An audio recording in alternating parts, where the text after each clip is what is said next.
Kailan natin sasabihin too much at kailan natin sasabihin so much. Mabilis lang to guys.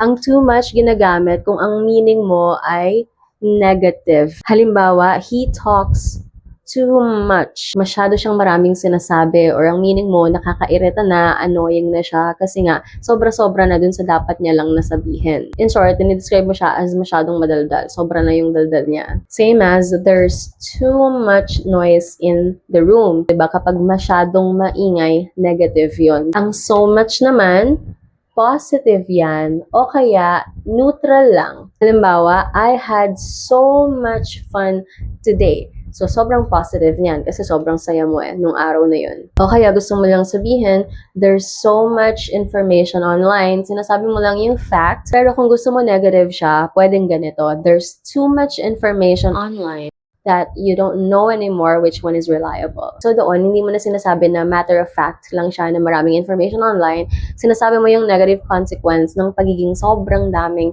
information online. Alam niyo na, kaya naman sumagot nito. I love you, blank, much, but you worry, blank, much.